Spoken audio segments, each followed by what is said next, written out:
तो उसके लिए निर्देश क्या बनाएंगे, ग्रामीण विकास कार्यक्रम। ये पहले 2010 में बनी थी, उसके बाद इसकी तरफ गौर ही नहीं किया गया, और अब इसको 2025 में एसीएस में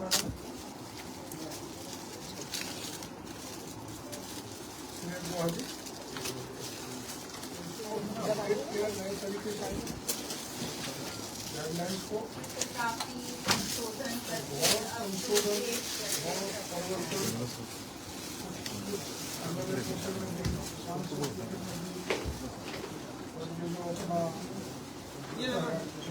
ग्राम विकास, निवास विकास, मगरा विकास, ऐसी सारी योजनाओं से संबंधित ये ग्रामीण कार्य निर्देश का भाई तो इसका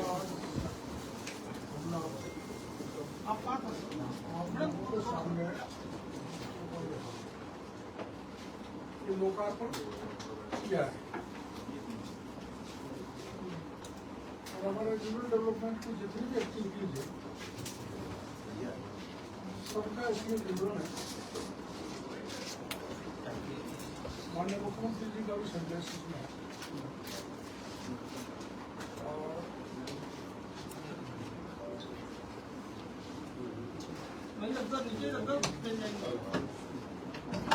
गाइड बुक होती है, तो जैसे 15 साल बाद इसको निकाला है तो अब वो नीचे पंचायत समिति पंचायत करके सभी मिलेंगे। इसके अनुसार कार्य संपादित किए जाए।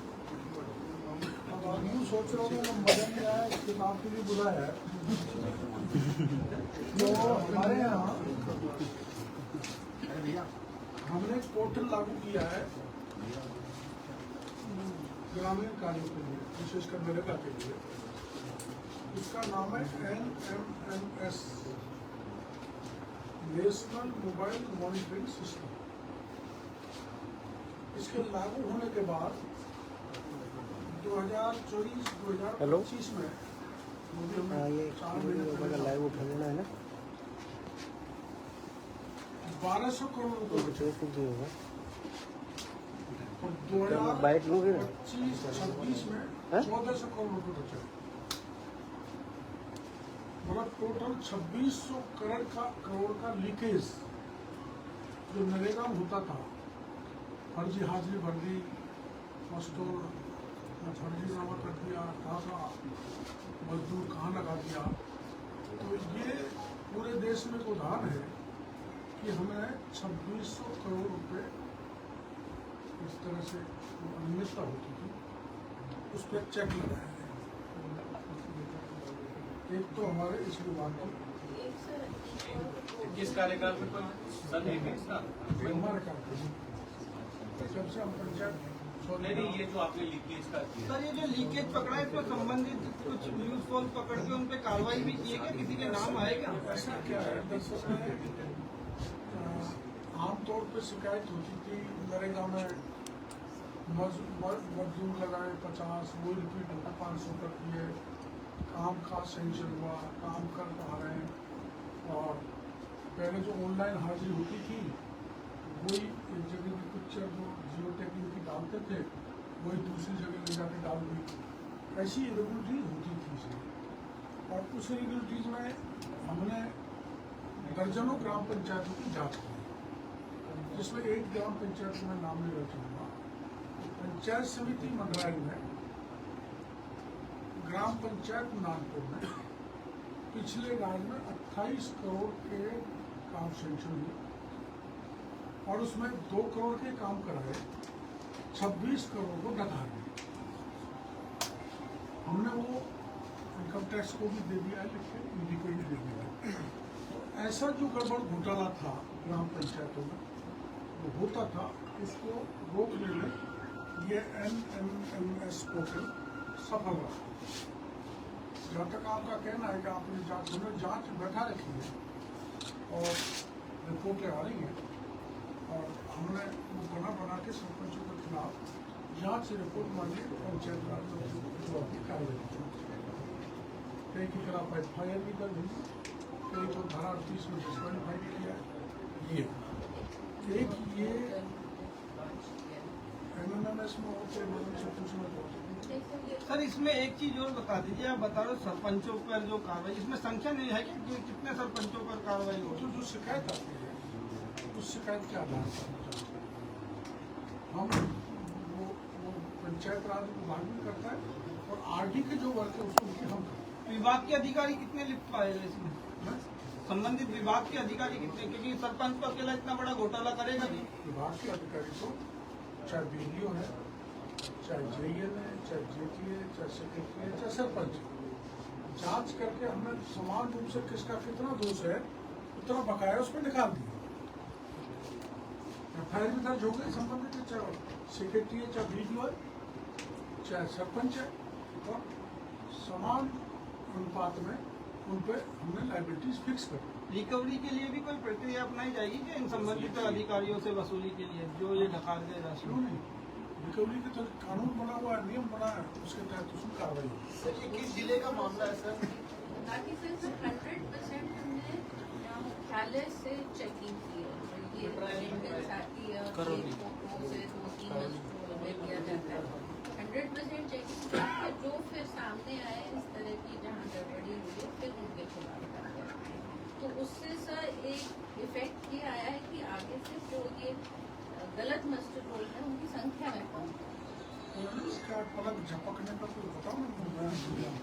हेलो, वो पलक को कैच करता है ये कोड। इसमें पहले क्या होता था, जैसे सर बता रहे थे एक फोटो ले ली, उस फोटो को दूसरे मशहूर पर कैप्चर करा दी। हमने 3-4 हमने पब्लिक को भारत सरकार से रिक्वेस्ट कर उसे मॉडिफाई करा दिया। जैसे मशहूर में 10 लोग लगे हुए हैं तो 10 लोग के पहले तो फोटो कैप्चर के पहले हेड काउंट करेंगे, फिर 10 लोग पूरे हुए नहीं। और जब तक उनकी आई झपकेगी नहीं, यानी वही नहीं झपकेगी जब वो फोटो कैप्चर नहीं होगी। इसे फोटो से फोटो नहीं हो सकता।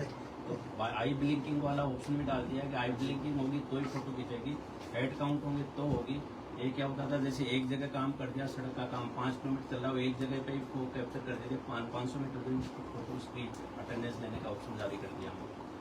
तो इससे अभी जैसे सर बता रहे थे 2600 करोड़ की तो ये कमी वो है जो पेमेंट जाता वो गया ही नहीं हमारी चेकिंग के चक्कर से।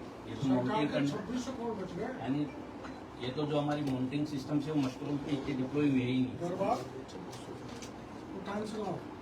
हाँ सर, 2600 करोड़ बच गए आप इस पोर्टल से। सबसे ज्यादा कौन से जिले में है? चारों तरफ है, वैसे इधर ज्यादा अपने मालूम है और हमारे तो पूर्वी राजस्थान में करोड़। तब एक और विभाग की योजनाओं पारदर्शिता प्रभावी क्रियान्वयन हेतु ई-वर्क पोर्टल 2.0 शुरू किया गया है। इसमें सभी योजनाएं प्लस MLL से इसमें ऑनलाइन अनुशंसा से कार्य की स्वीकृति की जाएगी। इसमें सर जैसे जो रिकमेंडेशन है और पेमेंट पूरी प्रक्रिया अब ऑनलाइन हो जाएगी, तो पूरी पारदर्शिता है। कहीं पर भी अब एमएलए साहिबान से भी हम कह रहे हैं कि फिजिकल हमें रिकमेंडेशन आते होना चाहिए, ऑनलाइन चाहिए। और हर एक एमएलए साहिबान को हमने उसमें एक्सेस दिया हुआ है, वो खुद मॉनिटर कर सकते हैं कि मैंने कब भेजा, कब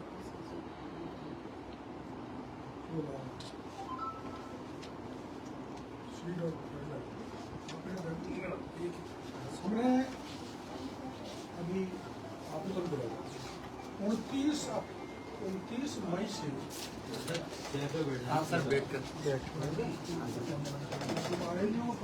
नहीं आप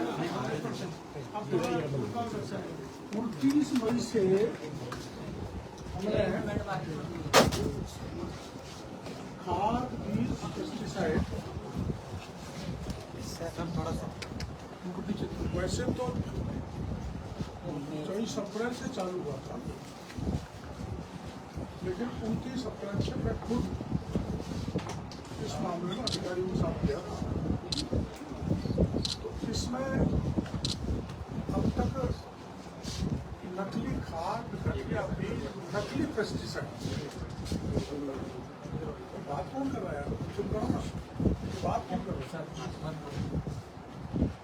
उसको लेकर जिसके भी वर्चुअल चल रहा था कृषि मंत्री, उन्होंने भी हमारे अभियान की आज भी प्रशंसा की। तो देश भर में किसान ऐसा करे ये कहा है, उसमें 57 FIR हमने दर्ज करी है। 56 FIR, फर्टिलाइजर में 51,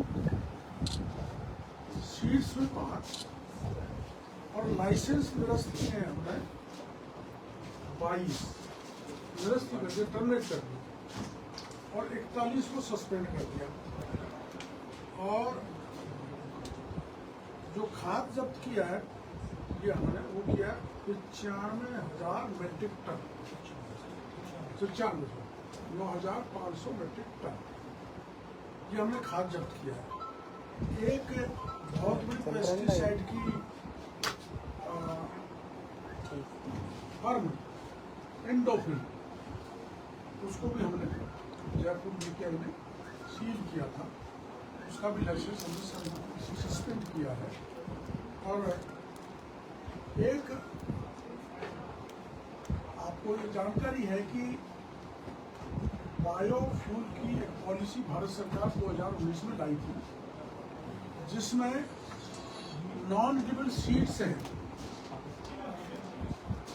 जिसे जेट्रोफा है, करंज है, उससे ऑयल निकालने का जो भारत सरकार लाई थी वो भी हमारा RD के पास है। उसमें 12 बड़े प्रोजेक्ट राजस्थान में लगे थे। वो बायोडीजल नहीं बना रहे थे, बल्कि वो फर्जी नकली डीजल बना रहे थे। ये शिकायत हमको मिली थी, तो मैंने अपने सिरोही में जाके जो अपना राजस्थान गुजरात के बॉर्डर पर जाके प्लांट पकड़ा था, जिसकी बहुत बड़ी कैपेसिटी थी, करीबन 360 करोड़ का टर्नओवर उसका था और 80 करोड़ राजस्थान सरकार के वैट की चोरी कर रहा था। उसको उसके खिलाफ हमने मुकदमा दर्ज कराया क्योंकि वो फर्जी था, नकली था। बायो उसके नाम पर जितना भी जहाँ वितरित हो रहा है, 4 पेट्रोल पंप सील किए थे, उसके कारण सारी गाड़ी के इंजन बैठ रहे, पर्यावरण को बिगड़ रहा है। तो उसके खिलाफ भी हमने एक FIR बायोडीजल बायोफ्यूल में दर्ज कराई थी। वो जो रॉ मटीरियल होता है वरना यूज करके हाइड्रोकार्बन यूज कर रहा था, और उससे जो हमारी कंपनीज थी, oil companies, Indian oil company अपना HPCL BPCL में डीजल ले रही थी। तो जो मुकदमा दर्ज हुआ है उसमें हमने IOC BPCL HPCL का नाम दर्ज किया है। तो आखिर में हमारी बिना परमिशन के, बिना अनुमति के ऐसी फर्म जो नकली डीजल तैयार कर रही थी, उससे खरीद कैसे कर रहे थे, MOU क्यों किया। तो इस दृष्टि से मेरा कहना ये है कि हमारा रूरल डेवलपमेंट डिपार्टमेंट क्या हो रहा है उसमें भाषण रूरल डेवलपमेंट डिपार्टमेंट, जिसमें मैंने नरेगा का हिसाब आपको दिया 2600 करोड़ बचाने का, और बायो डीजल बनाने वाली 12 कंपनी जिनके ताले ठोके एक में और बाकी की जांच चल रही है। और इसी प्रकार से जो कृषि के क्षेत्र में सीड है, फर्टिलाइजर है और पेस्टिसाइड है, उसमें हमने कार्रवाई की है। हमारे यहाँ राज्य में ये देखा गया है कि आपको ये जानकारी होगी, जितना फर्टिलाइजर मिल रहा है भारत सरकार उस पर किसानों को 92% सब्सिडी दे रही है। किसान को मात्र 8% देना पड़ता है। उस 92% सब्सिडी का कारण हमारे यहाँ जो अनुदानित यूरिया है वो डाइवर्ट हो रहा है औद्योगिक इकाइयों जैसे प्लाईवुड, टैप, रेजिस पेंट्स, पशु आहार, क्रॉकरी, इसमें हो रहा है।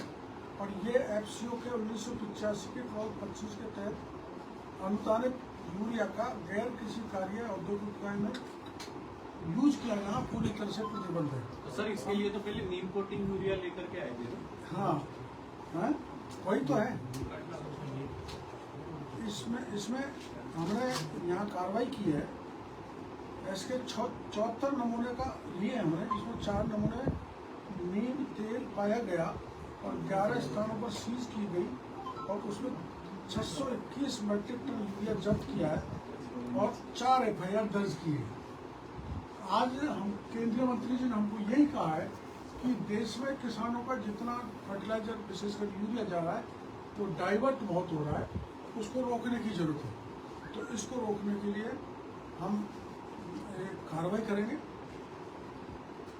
रैकी करके, जिसमें आपको सबको बुलाएंगे।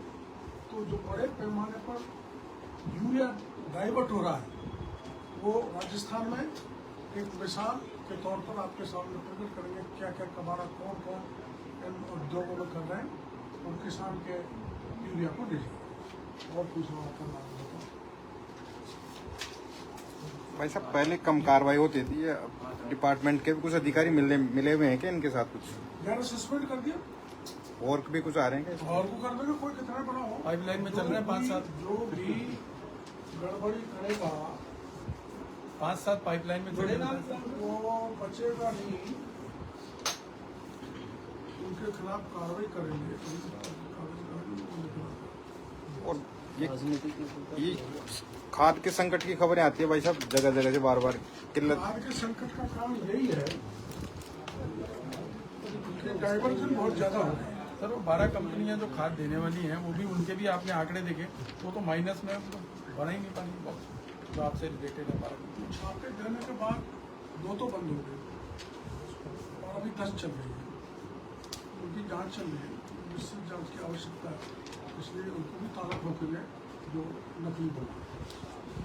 खाद जो अकाली जो कंपनियां उनकी टैगिंग नहीं रोक पा रही है मंत्री जी अभी। हाँ, बिल्कुल आपने सही किया। केंद्रीय मंत्री जी ने अभी आज कहा असेंबली राज्य के मंत्री को कि टैगिंग इलीगल है, टैगिंग नहीं होनी चाहिए, ये रोकना राज्यों की जिम्मेदारी है, उसमें हम लगे हुए। पूर्व मंत्री भी उसी क्षेत्र से आते थे, मंत्रालय सपोर्टरा से, तो क्या उनका भी संरक्षण इस तरह से 2600 करोड़ बचाने का बड़ा मामला है? मैं अभी इसमें मैं ऐसा सीधा नहीं लगा सकता, अभी जांच चल रही है कई ग्राम पंचायतों की, और ये तो होता ही है, जहाँ का मंत्री होता है वहाँ के लोग आज़ाद हो जाते हैं, वो गड़बड़ करते हैं। ये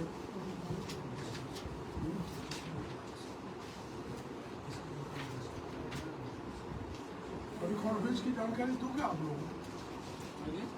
अभी जो कॉन्फ्रेंस होंगे मंत्री जी के साथ। हाँ सर सामने आ जाओ, बस आप तिरछे बोलिए। अभी लाइव में भी तिरछे ही दिख रहे हो आप। एक तो किसान कॉल सेंटर हमको बनाने, जिसके टोल फ्री नंबर दिए जाएंगे, और किसी भी प्रकार की शिकायत किसान की होगी उस पर तुरंत सुनवाई करने का काम किया जाएगा। एक हमारा विकसित कृषि संकल्प अभियान रबी सीजन का भी चलेगा, जैसे खरीफ का चला था, और ये चलेगा 3 अक्टूबर से 17 अक्टूबर तक। उसमें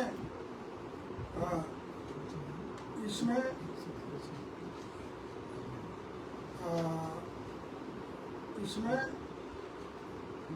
व्याख्यान होंगे 20 मिनट के, कुछ विशेषज्ञ बुलाए जाएंगे, agriculture, animal husbandry, horticulture, dairy, मत्स्य, इनके व्याख्यान करवाए जाएंगे।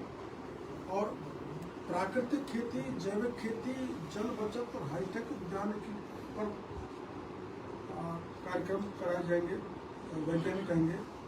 कार्यक्रम में सूचना प्रौद्योगिकी विशेषज्ञों की भागीदारी बढ़ाई जाएगी, और एक कृषि पर चिंतन शिविर भी रखा जाएगा 2 दिन का। और हम प्रधानमंत्री जी ने एक राष्ट्रीय प्राकृतिक खेती मिशन की शुरुआत की है, जिसमें जयपुर में हम करीबन 550 कृषि वैज्ञानिकों, विभागीय अधिकारियों, प्राकृतिक खेती करने वाले किसानों को दुर्गापुरा में बुला रहे हैं। उसमें हम उससे 3000 किसानों को जोड़ के नेचुरल फार्मिंग, ऑर्गेनिक फार्मिंग की जानकारी देंगे। और ये जो बायो स्टिमुलेंट है, इस पर भी माननीय केंद्रीय मंत्री जी ने कहा था कि 30,000 बायो स्टिमुलेंट बिना वैज्ञानिक सलाह के बनाए सप्लाई किए जा रहे हैं देश में। उनको कम करने और छटनी कर लिए करीबन 30,000 में से 6,000 ही वैज्ञानिकों द्वारा अप्रूव्ड है, बाकी 24,000 गड़बड़ थे। हमारे राजस्थान में 981 हैं जिनकी जांच चल रही है, और जो वैज्ञानिक तरीके से बायो स्टिमुलेंट नहीं बना रहे उनको बंद कर देंगे। और एक डिग्गी, अपने राजस्थान में डिग्गी बनती है गंगानगर इधर साइड में, इसमें पहले इसको ओआई में शामिल नहीं किया गया था भारत सरकार ने, हमें उसमें शामिल करा दिया है, जिससे 60-40 के देशों से सहायता किसानों को दी जाएगी। और ये हमारा जो राज्य है ये क्वालिटी कंट्रोल में देश में सबसे अग्रणी है, ऐसा केंद्रीय मंत्री जी ने आज कहा है। और पंजाब के मंत्री कृषि थे, वो भी ये कह रहे थे कि इसका असर हमारे यहाँ पड़ा है, और हम भी उसी कदम पर हमारे राज्य में क्वालिटी कंट्रोल पर काम। सर, डीएपी को लेकर भी कुछ रणनीति बनाई गई है क्या? क्योंकि इस बार बम्पर बारिश हुई है और पैदावार के मतलब उसके लिए जो किसान डीएपी लेके आएगा। कितना हेक्टेयर एरिया बढ़ गया अपना? अभी ये राजस्थान में जो आपने सवाल किया तो 16% बुआई का एरिया बढ़ेगा, तो डीएपी की डिमांड बढ़ेगी, यूरिया की भी डिमांड बढ़ेगी। वो हमने माननीय केंद्रीय मंत्री जी को जानकारी दे दी है, और ये भी बता दिया है कि डिमांड और सप्लाई जब आगे हो जाएगा तो उन्होंने आश्वस्त किया है कि हम इसकी व्यवस्था बराबर बनाए रखेंगे। इसके बावजूद भी कि चीन जैसे देश ने हमको डीएपी की सप्लाई मना कर दी, तो दूसरे देशों से जैसे ईरान से और एक दो देश उनसे सऊदी अरब से MOU भारत सरकार का हुआ है। और इसमें स्कार्सिटी नहीं हो, इसके लिए केंद्र के उर्वरक सचिव ने भरोसा दिया है कि आप डाइवर्जन रोकें और हम पूरी व्यवस्था करेंगे। ठीक है बस। मतलब एक थोड़ी देर पहले अशोक गहलोत ने ये आरोप लगाए कि राजस्थान सरकार जो स्टूडेंट्स हैं, छात्र नेता हैं, उन पे लाठियाँ बरसा रही है। छात्र नेता ये चाहते हैं कि उनका जो चुनाव है वो लाठी छात्रों पर नहीं बरसनी चाहिए। लोकतंत्र में कोई कानून को हाथ में लेता है तो कानूनी कार्रवाई होती है। और गहलोत साहब को मैं आपके द्वारा कहना चाहता हूँ, वो तो छात्रों पर बरसे, उन्होंने तो मेरे पे बरसाई थी, उदयपुर में बरसाई थी।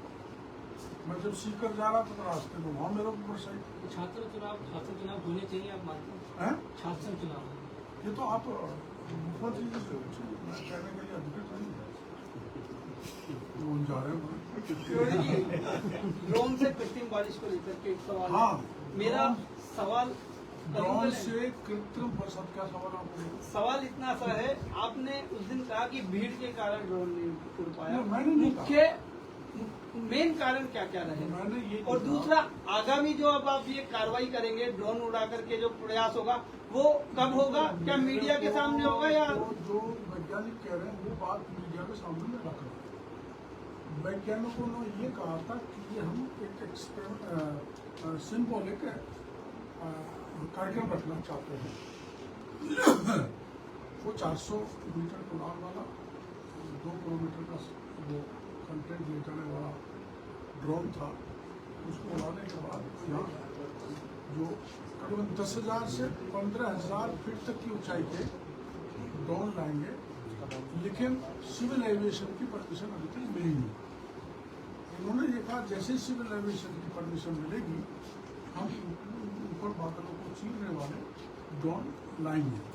उस दिन जो ड्रोन लाया गया था उसको चारों तरफ से ऐसे घेर दिया था जैसे वो भेड़ को घेर रहे, और भेड़ में बैठ जाके कान तोड़ के, तो उस ड्रोन ने कान तोड़ दिया। उसका कारण टेक्निकल उन्होंने ये बताया था कि ये जो इतने मोबाइल चारों तरफ थे, उन्होंने बताया, मेरे को जानता नहीं है, वो टेक्निकली वो उड़ नहीं पाया, उड़ा तो धराशायी हो गया। लेकिन जब सारी मुहिम चली गई तो वहीं था, 400-500 लोग भी मौजूद थे, वो उड़ा आसमान में, पूरी तरह से उड़ा, वहाँ तक उड़ा कि हम उसको देख भी नहीं पाए। तो तकनीकी कारण उन्होंने वैज्ञानिकों ने बताया। कंपनी कर्मचारियों से मेरी बात हुई है, उन्होंने ये कहा है कि 15 दिन और लगेंगे परमिशन मिलने में।